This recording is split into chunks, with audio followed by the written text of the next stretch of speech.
আমাদের কাজের মেয়েটি খুব সুন্দর ছিল। ওর নাম তারা। সে খুব সেজেগুজে আমাদের বাড়িতে আসত এবং ঘরের সব কাজ ছেড়ে দাদুর ঘরে চলে যেত, আর ঘরের ভেতর থেকে দরজা লক করে দিত, আর 2 ঘন্টা পর ঘর থেকে বের হতো। আমরাও চুপচাপ থাকতাম, কারণ দাদুকে খাট থেকে তোলা যেত না। একদিন আমি সেই মেয়েটির বদলে দাদুর ঘরে গেলাম, এবং দাদু আমার সাথে যা করল, আমার তখন দম বন্ধ হয়ে যাওয়ার মতো অবস্থা হলো। আমার নাম সানিকা। আমরা সবাই একই বাড়িতে থাকতাম। এটা আমাদের পুরানো বাড়ি। এখানে আমার 3 কাকা থাকতেন একসাথে, কিন্তু 2 কাকা মারা গেলেন। শুধু আমার বাবা বেঁচে ছিলেন, আর আমার দাদু বেঁচে ছিলেন, যার হুকুম এই বাড়িতে চলত। আমাদের বাড়িতে সব জিনিস ছিল, চাকর ছিল, ধন সম্পদও ছিল, কিন্তু সেই একজন যে কাজের মেয়ে ছিল, সে ছিল সবচেয়ে সুন্দরী। তার নাম ছিল তারা। সে ছিল তো একটা কাজের মেয়ে, কিন্তু তার মনোভাব ছিল রানীর মতো। সে যেন খুব বিরক্ত হয়ে থাকত, এবং তার পিছনে ছিল আমার দাদুর হাত, কারণ সে আমার দাদুর খুব প্রিয় ছিল। সে আমার দাদুর সব কাজ করত। আমার দাদু তো বিছানা থেকে উঠতেই পারতেন না। দাদু এত বয়স্ক যে তাকে খাওয়ানো, ওষুধ দেওয়া, পা টিপে দেওয়া, ঘর পরিষ্কার করা সব সেই মেয়েটিই করত। যখন দাদু একা বসে থাকত, তখন তার পাশে বসে তারা গল্প করত। এসবই ছিল কাজের মেয়েটির কাজ। বাবা বলতেন, তাহলে তোমাদের থেকে কি লাভ? দাদুর যা বয়স, তোমাদের তো তার সাথে বসে তার সাথে কথা বলা, তার যত্ন করা এবং তার সেবা করা উচিত। কাল যখন তিনি এই পৃথিবী ছেড়ে চলে যাবেন এবং নিজের সমস্ত সম্পদ মেয়েটির নামে করে দেবেন, তখন কি হবে? এটি একটি অত্যন্ত গুরুত্বপূর্ণ বিষয়। আমার কাকা দুনিয়ায় ছিল না, কিন্তু তাদের সন্তান ছিল, এবং আমাদের কোনো ভাই ছিল না। তাই বাবার খুব চিন্তা ছিল যে সব সম্পদ আবার যেন নাতিদের মধ্যেই না ভাগ হয়ে যায়। আর আমার বাবা একটাই অংশ পাবে, আর সেটাও আমাদের 2 বোনের বিয়েতে খরচ হয়ে যাবে। তাই বাবা মন খারাপ করতেন। কিন্তু দাদুর কাছে বসতে আমাদের একটু ভালো লাগতো না। সে খুব অদ্ভুত অদ্ভুত কথা বলতেন। কাউকে চিনতেও পারতেন না, এমন লোকের সাথে বসে মানুষ কি বা করবে। অথচ তারা তো তার কাছে বসে খুব খুশি হতো। তারা যখন দাদুর ঘরে থাকত, তখন ঘর থেকে হাসির শব্দ শোনা যেত। একদিন সে ভিতরে বসেছিল, আমিও ভিতরে গেলাম, আর সামনের দৃশ্য দেখে অবাক হয়ে গেলাম। দাদুর হাতে দেখি অনেক টাকা, আর সেটা তিনি তারার হাতে দিচ্ছিলেন। এই টাকা অন্তত 20-25 হাজার তো হবেই। আমি বললাম, এসব কি হচ্ছে? ওকে এত টাকা কেন দিচ্ছ? তখন দাদু বলল, ওটা ওর মাসের বেতনের টাকা। আমিও সুযোগ পেলাম, আমি বললাম, আমিও টাকা চাই। দাদু আমাকে একটি 500 টাকার নোট দিলেন। আমি বললাম, আজকাল 500 টাকাতে কি হয়? ঘরের কাজের মেয়েকে হাজার হাজার টাকা দিচ্ছ, যখন তার বেতন ততটাও না, আর নিজের নাতনির জন্য মাত্র 5 টাকা। বাবা বলতে থাকতেন, যাও উনার কাছে গিয়ে বসো। তুমিও নাকি একটুও ভালোবাসো না, আর এদিকে যখন ওনার এই অবস্থা, তখন আমরা সময় নষ্ট করে কি করব? এই বলতে বলতে আমি বাইরে বেরিয়ে এসে বাবার সাথে ধাক্কা খেলাম। বাবা তখন বললেন, কোথা থেকে এরকম পাগলের মতো হয়ে আসছো? তোমার মন কোথায় থাকে? আমি তাকে পুরো ব্যাপারটা বললাম। বাবা আমাকে অবাক হয়ে জিজ্ঞাসা করলেন, তুমি কি সত্যিই তাকে টাকা দিতে দেখেছ? আমি বললাম, হ্যাঁ, আমি নিজের চোখে দেখেছি যে তারার হাতে দাদু টাকা দিচ্ছিলেন, এবং বলেছেন এটা তার বেতন। বাবা বললেন, প্রথম কথা হলো, বেতন দেওয়ার তো এখনো সময় আসেনি, কারণ আজ 13 তারিখ। মাসের মাঝে আমি কোনো চাকরকেই বেতনের টাকা দিই না। দ্বিতীয়ত, তারাকে যে বেতন দেওয়া হয় সেটার পরিমাণ শুধুমাত্র 10,000 টাকা। ওকে বাবা 20-25 হাজার টাকা কেন দিল? বাবা ভীষণ রেগে গেলেন এবং দাদুর ঘরে গেলেন। আমিও তাদের কথা শুনতে লাগলাম। দাদু বললেন, বেচারির ঘরে কোনো অসুবিধা আছে, আর ওর মা অসুস্থ, তাই ওকে আমি টাকা দিয়েছি। দাদু আমার বাবাকে বললেন, তোমার মেয়ে তো খুব বড় গোয়েন্দা দেখছি। আমার ঘরে এসে গোয়েন্দাগিরি করে চলে গেল, আর ঘরের মধ্যে ঝগড়াও লাগিয়ে দিল। যদি কোনো গরিবকে একটু পয়সা দিই তাহলে কি এমন হয়ে যাবে? বিছানায় অসুস্থ পড়ে আছি আমি। মরতে মরতে যদি কোনো ভালো কাজ করে যাই তো তোমাদের কিসের সমস্যা? কি চাইছো যে পয়সাগুলো সব তোমাদের মুখে চলে যাক? তোমাদের থেকেও আমার কোনো লাভ হয় না। যখন আমার প্রয়োজন, আমার মন ভারী হয়, তখন না তুমি আমার কাছে এসে বসো, আর না তোমার সন্তানরা। তো আমি এখন কি করি? বাবা তখন লজ্জায় পড়ে গেলেন। বাবা বললেন, এবার থেকে যখনই দাদুর ঘরে যাবে তখন এদিক ওদিকের কোনো কথা বলবে না। আর ওই কাজের মেয়েটির মা অসুস্থ, তাই তাকে টাকা দেওয়া হয়েছে। বাবা বেশ চিন্তায় ছিলেন এবং রেগেও ছিলেন, কারণ উনাকে অপমান করা হয়েছিল। তারপর বাবা নিজের ঘরে চলে গেলেন। পরে একদিন বাবা আমাকে অদ্ভুত একটা কথা বললেন, যেটা শুনে আমি আর বাবা দুজনেই অবাক হয়ে গেলাম। আমার ছোট বোন অনেকটাই ছোট ছিল, ওর মাত্র 10 বছর বয়স আর আমার 17। আমি আর বাবা নিজেদের মধ্যে কথা বলছিলাম। বাবা বলল, তোমাকে একটা কথা বলার আছে, আর তারপর থেকে তোমাকে এই ঘরে ভীষণভাবে নজর রাখতে হবে। জানি না কি এমন কথা। আমি বললাম, ঠিক আছে। বলল, তারা নিশ্চয়ই কোনো ফন্দি করছে। সে তোমার দাদুর কাছে মিথ্যে বলে বলে তার থেকে টাকা নিচ্ছে। গতকাল আমার সাথে ওর ছোট ভাইয়ের দেখা হয়। তখন তাকে জিজ্ঞাসা করি যে তোমার মা তো অসুস্থ ছিলেন, এখন কেমন আছেন? তখন সে বলল যে আপনি তো অদ্ভুত কথা বলছেন। আমার মা ছেড়ে চলে গেছে 4 বছর হয়ে গেছে। শুনে আমি তো অবাক হয়ে যাই। তার মানে তোমার দাদুকে নিজের মায়ের অসুস্থতার মিথ্যে খবর দিয়েছে তারা, যখন কিনা তার মা অনেক আগেই মারা গেছেন। বাবা বললেন, এই তারা মেয়েটা ভীষণ চালাক, তাই আমি তোমাকে এই সমস্ত কথা বলছি। এখন থেকে তারার উপরে নজর রাখবে। ঘরের কাজ সে যা করে তার মধ্যে সে শুধুমাত্র খাবার বানায়। রান্নাঘরের কাজটুকুই তাকে করতে হয়, কারণ সে খাবারটা ভালোভাবে বানায়। আর খাবার বানানোর পরই দাদুর ঘরে চলে যায়।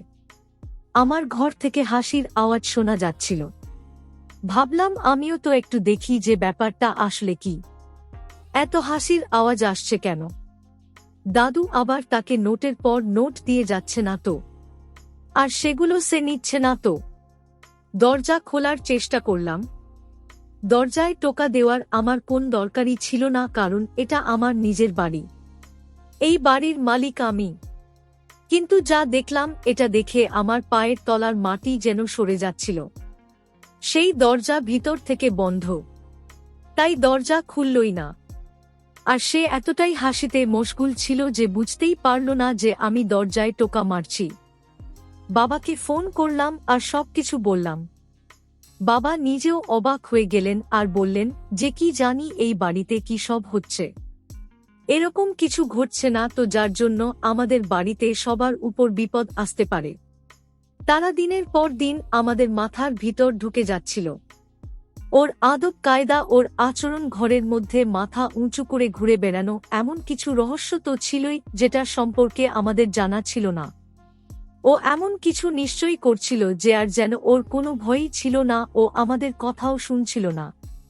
একবার আমি জুসের গ্লাস হাতে ধরে যাচ্ছিলাম। জুসের কাচের গ্লাসটা আমার হাত থেকে পড়ে গিয়ে ভেঙে গেল। জুস যখন পড়ে গেল তখন আমি তারাকে বললাম যে তুমি এটা পরিষ্কার করে দাও। তখন সে রান্নাঘরে খাবার বানাচ্ছিল। সে বলল, সাইডে কাপড় আছে, সেটা দিয়ে নিজে পরিষ্কার করে নাও। কোন বাড়ির কাজের মেয়ে আপনাকে এভাবে কথা বলতে পারে? আপনাকে নিজের কাজ করে নিতে বলতে পারে, যখন কিনা তাকে কাজের জন্য রাখা হয়েছে, আর আপনি তাকে কাজের জন্য বেতনও দিচ্ছেন। আমি রেগে গেলাম। আমার তারার সাথে ঝগড়া হয়ে গেল। আমি বললাম, বাড়ির কাজের মেয়ে কাজের মেয়ের মতোই থাকো, বাড়ির মালিক হওয়ার চেষ্টা করো না। আমি তোমাকে কাজ করতে বলেছি আর তুমি আমাকে এ কথা শোনাচ্ছ। কাপটা উঠাও আর যেটা পড়ে আছে মেঝেতে সেটাকে পরিষ্কার করো। তখন সে বলল, আমি খাবার বানাচ্ছি, আমার কাজ হলো খাবার বানানো। যে ভুলটা নিজে করেছ সেটা নিজেই পরিষ্কার করো। সে জেদ করতে লাগলো, কিন্তু ওটা পরিষ্কার করল না। আমিও পরিষ্কার করিনি, কারণ আমি রেগে গিয়েছিলাম। আমি ঘটনাটা বাবাকে বললাম, আর বললাম যে এই মেয়েটাকে কাজ থেকে বের করে দাও। বাবা বললেন, ঠিক বলেছ, একে বাড়ির কাজ থেকে বের করে দিতে হবে। বাবা তার পরের দিনই কাজের মেয়েটিকে এই মাসের মাইনে এবং পরের মাসের ও মাইনে দিয়ে বেরিয়ে যেতে বললেন, কারণ তাকে তো আগে থেকে জানানো হয়নি। না জানিয়েই তাকে বের করে দেওয়া হচ্ছে। এবার সে চলে যাওয়ার পরিবর্তে আমার দাদুর ঘরে ঢোকার চেষ্টা করতে লাগল। সে বলল যে দাদুর সাথে সে দেখা করে চলে যাবে। আমি তাকে বললাম দাদু ঘুমোচ্ছে। যদিও দাদু তখন ঘুমোয়নি, তখন সে বাহানা করতে লাগল যে তার কোন জিনিস ওখানে পড়ে আছে। আমি বললাম, আমায় বলো, আমি নিয়ে আসছি। আসলে কিছুই পড়েছিল না, সে চাইছিল আসলে দাদুর ঘরে ঢুকতে। কিন্তু আমাদের বাবা মেয়েরও ওর আচরণ সম্পর্কে জ্ঞান হয়ে গিয়েছিল। তাই আমরা সামনে দাঁড়িয়ে রইলাম। আমরা বললাম, নিজের জিনিসপত্র উঠাও আর বেরিয়ে যাও ঘর থেকে। তারপর সে চলে গেল। আমি সুখের নিঃশ্বাস নিলাম আর ভাবলাম যে এই কাজটা তো আমরা আরো আগেও করতে পারতাম। কাজের মেয়েটা তো আমাদের কোন আত্মীয় ছিল না যে তাকে যেতে বলতে অসুবিধা হতো বা তাকে যেতে বলতে কোনো ফোন দিয়ে করতে হতো। চাকর তো যেতে আসতে থাকে। বাবা বললেন যে এবার কোন ভালো কাজের লোক খুঁজতে হবে, যে কিনা ভালো খাবার বানাতে পারে। আর এইবার কোন বয়স্ক মহিলাকে খুঁজে নিয়ে আসতে হবে, যার কাজই হবে খাবার বানানো। আমাদের এই রকম কাজের মেয়ে চাই না। তারাকে ঘর থেকে তাড়িয়ে আমি ভীষণ খুশি ছিলাম। কিন্তু ঘর থেকে সে গিয়েছিল মাত্র কয়েক ঘন্টাই হয়েছিল, আর রাত হওয়ার সাথে সাথেই দাদুর শরীর ভীষণ খারাপ হতে লাগল। দাদু বললেন বোধহয় তার যাওয়ার সময় এসে গেছে, বললেন তাড়াতাড়ি এসো। আমরা সবাই দাদুর কাছে পৌঁছে তার মাথার কাছে বসে রইলাম। তিনি অনেকক্ষণ ধরে অঝরে কাঁদলেন। তিনি এমন করছিলেন যেন তার খুব ব্যথা হচ্ছিল। বাবা বারবার জিজ্ঞাসা করছিলেন, কি হয়েছে তোমার? বললেন ব্যথা হচ্ছে। ডাক্তারকেও ডেকে নিয়েছিলেন বাবা, ডাক্তারও এসে গিয়েছিল। কাকার ছেলেমেয়েরাও এসে গিয়েছিল। সবাই দাদুর খাটের চারপাশে বসেছিল, দাদুকে দেখছিল। আমার দাদু খাটেতেই ঘুমতো। দাদু যখন মুখ খুললেন তখন ঘরে যারা ছিল সবাই অবাক হয়ে গিয়েছিল, কারণ উনি জিজ্ঞাসা করেছিলেন তারা কোথায়। উনি বারবার এটাই জিজ্ঞাসা করছিলেন, আর আমরা চুপ করে গিয়েছিলাম। কাকিমাও জিজ্ঞাসা করতে লাগলেন, হ্যাঁ কোথায় গেল সে? এই সময় তো ঘরেই থাকত। তখন আমার বাবা বললেন যে তাকে ঘরের কাজ থেকে বের করে দেওয়া হয়েছে। বাবার এ কথা বলতেই দাদু বেশ রেগে গেলেন আর জিজ্ঞাসা করলেন, কাকে জিজ্ঞাসা করে তাকে ঘর থেকে বের করেছে? আমরা সবাই অবাক হয়ে গেলাম যে চাকরানির কাজ না করার সঙ্গে আপনার কি সম্পর্ক? আপনার যদি কোন সমস্যা থাকে, কষ্ট থাকে, আপনি ডাক্তারকে বলুন। ডাক্তার সামনে দাঁড়িয়েছিলেন। তিনি তখন বলতে লাগলেন যে ডাক্তারের না আমার তারাকে দরকার। এটা শোনা মাত্রই সবাই নিজের কানে হাত চাপা দিল। দাদু কি রকম কথা বলছিলেন, উনি মরণ মুহূর্তে এসব কি বলছেন? উনি এত চিৎকার করছিলেন। রাত্রি 12টা বেজে গিয়েছিল। উনি একভাবে চিৎকার করছিলেন, তারাকে নিয়ে এসো, তারাকে নিয়ে এসো, তারাকে নিয়ে এসো। বাধ্য হয়ে আমার বাবাকে যেতে হলো তারার বাড়িতে। তারাকে সাথে করে নিয়ে বাবা আসলেন। বাড়ি এসে বাবা বললেন যে সে ভীষণ মেজাজ দেখাচ্ছিল। সে বলছিল যে আমি তো যাব না, তোমার বাবা মরে যাচ্ছে, তখন আমাকে নিতে এসেছো। এভাবে তারা অনেক মেজাজ দেখিয়েছিল। তারা বাড়িতে আসার সাথে সাথেই দাদু ঠিক হয়ে গেল। সে দাদুর হাত ধরে বসে পড়েছিল। পরিবারের সমস্ত সদস্য অবাক হয়ে গিয়েছিল আর বলছিল যে হচ্ছেটা কি? এই মহিলাকে এক্ষুনি ঘর থেকে বের করো। আমার বাবা বললেন, একে ঘর থেকে তো বের করেই দিয়েছিলাম। তারপর যা হলো সেটা তো তোমাদের সামনে। এবার তোমরাই বলো যে আমি কি করব। আমি তো বিরক্ত হয়ে গিয়েছি। দাদুর সামনে বাবার মান সম্মানটা রইল না। দাদু তো বাবাকে এমনভাবে দেখছিলেন যেন তাকে মেরেই ফেলবেন। তারার মুখে ছিল খুশি আর আনন্দ। সে ভীষণ খুশি ছিল। দাদু সাথে সাথে পয়সা বের করে তারার হাতে দিলেন আর বললেন, আমি বেঁচে থাকতে তোমার রোজগার কখনো বন্ধ হবে না, কারণ আমি এখনো মরিনি। যারা চাইছে যে আমি মরে যাই তারা শুনে নিক যে আমি সহজে মরব না। রাগ মাথার উপরে উঠে গিয়েছিল। এবার তো ঘরে প্রত্যেক সদস্যের বোঝা হয়ে গিয়েছিল। যে ঘরে হচ্ছে টাকি, একজন চাকরানির এমন একজন মানুষের কাছাকাছি যাওয়া যে কিনা নিজে ভীষণভাবে অসুস্থ, আর যার সব সম্পত্তির মালিক ও সে নিজেই। যা কিছুই হচ্ছিল একদম ভালো হচ্ছিল না। আমি এটাও সবাইকে বলেছিলাম যে যখন তারা ঘরের ভিতরে যায় তখন ঘরের ভিতরে ছিটকিনি আটকে দেয়। সবাই নিজের হাত দিয়ে কান চাপা দিল আর বলল, আমাদের বাবা মৃত্যুর আগেও আমাদেরকে লজ্জিত করে যাচ্ছেন। দরজা বন্ধ করার পেছনে কি কারণ হতে পারে? বাবা বললেন, তোমরা সবাই মিলে আমাকে সাহায্য করো। আমি তো নিজে যেটুকু করার করেছি। আর এদিকে তারা যখন চলে যাচ্ছিল তখন তার চোখে খুশি ছিল, কারণ সে জানত যে সে আবার ফিরে আসবে আর তাকে কেউ আটকাতে পারবে না। কিন্তু এবার ব্যাপারটা আমি আমার হাতে নেওয়ার কথা ভেবে নিয়েছিলাম। আমি বললাম যে এবার আমি দেখব যে ঘরের মধ্যে ঠিক কি হয়। আমি একদিন তারার কাপড় চুরি করলাম।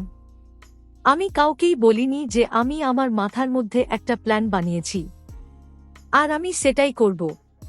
কিন্তু আমি ভুল করলাম। আমার উচিত ছিল বাবাকে ব্যাপারটা বলা, কিন্তু বাবা কোনোদিন আমাকে এটা করতে দিতেন না। কিন্তু বাড়ির বড় মেয়ে হিসেবে আমি চেয়েছিলাম যে এই সমস্যাটার সমাধান করতে। আমি ঠিক করে নিয়েছিলাম যে আমি আসলে এটাই করতে চলেছি।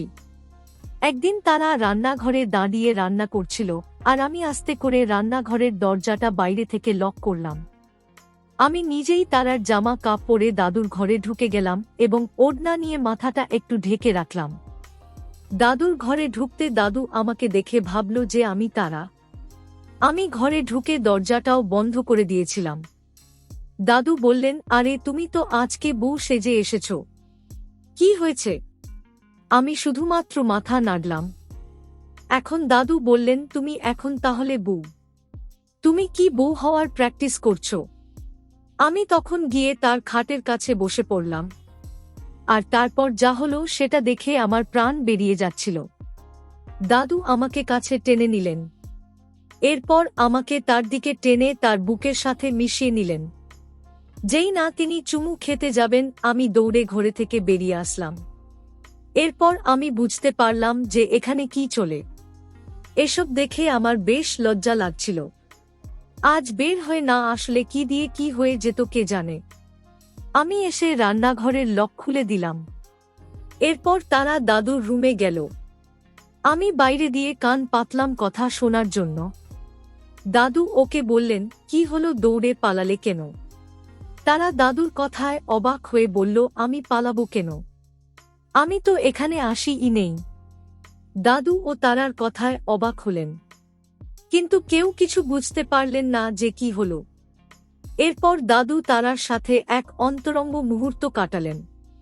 আমি কথা শুনে সেটা বুঝতে পারলাম। এছাড়া ও দরজার ফাঁক দিয়ে কিছুটা দেখা যাচ্ছিল। বন্ধুরা, তোমরা কিন্তু আমাকে মোটেই ভালোবাসো না দেখছি। এখনো আমার চ্যানেল সাবস্ক্রাইব করোনি কেন? জলদি জলদি আমার চ্যানেল সাবস্ক্রাইব করে বেল আইকনটি ক্লিক করে দাও, না হলে এত দারুণ দারুণ গল্প তোমাদের সাথে শেয়ার করব কি করে। সবকিছু তারা করছিল যেহেতু দাদু অসুস্থ ছিল। কিন্তু এই অবস্থায় ও যে দাদুর এত জোর সেটা আমি ভাবতেও পারিনি। এরপর দাদুকে মধু খাইয়ে দিয়ে তারা নিজেকে ঠিক করে নিল। দাদু বলতে লাগলো, তোকে নিয়ে আমার বেশ চিন্তা হয়। এতদিন তো আমাকে খাওয়ালি, এরপর আমি মরে গেলে কাকে খাওয়াবি তোর এসব? সীতারা বলল, আরে আপনি চিন্তা করবেন না। আপনি না থাকলে আর কি আপনার স্মৃতি নিয়ে না হয় আমি বেঁচে থাকব। ওদের কথা শুনে আমি বুঝতে পারলাম সীতারা দাদুকে নিজের ভালো মানসিকতা দেখিয়ে পটিয়ে রেখেছে। এ কারণেই দাদুর কাছে আমরা এখন চোখের শত্রু বলা চলে। দাদু আমাদের একেবারেই এখন সহ্য করতে পারেন না, কারণ দাদুর চোখের সামনে এখন শুধু সীতারার ভালো মানসিকতাই প্রকাশ পায়। আমি ভেবেছিলাম এই সত্যটা আমি একদিন দাদুর সামনে বের করেই ছাড়ব, কিন্তু কয়েক মাস যেতে না যেতেই তাদের শরীরের অবস্থা বেশ খারাপ হয়ে যেতে লাগল। আমি দেখতাম দাদুর শরীর খারাপ থাকার সত্ত্বেও সীতারা প্রতিদিন দাদুর ঘরে গিয়ে দাদুর সাথে সুখ ভাগাভাগি করতেন। কিন্তু আমি এ কথা বাবাকে বলার সাহস পাইনি, কারণ আমি জানতাম বাবা এই কথাটা মেনে নিতে পারবেন না, আর হয়তো খুব বড় কিছু হয়ে যেতে পারে এর কারণে। তাই আমি মুখ বুঝেই সবকিছু সহ্য করতে লাগলাম আর অপেক্ষা করতে লাগলাম এর একটা এসপার ওসপার করার।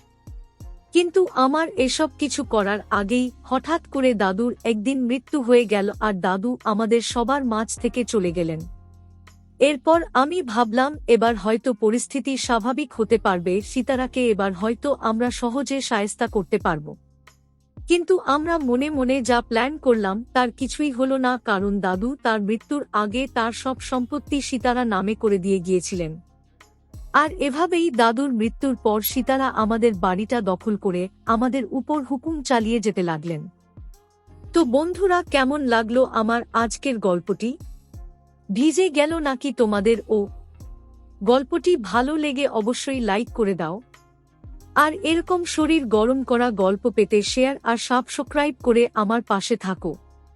আর হ্যাঁ, বেল আইকনটি ক্লিক করতে ভুলো না যেন, তাহলে ভিডিও আপলোড হলে সবার আগে তোমরা জানতে পারবে।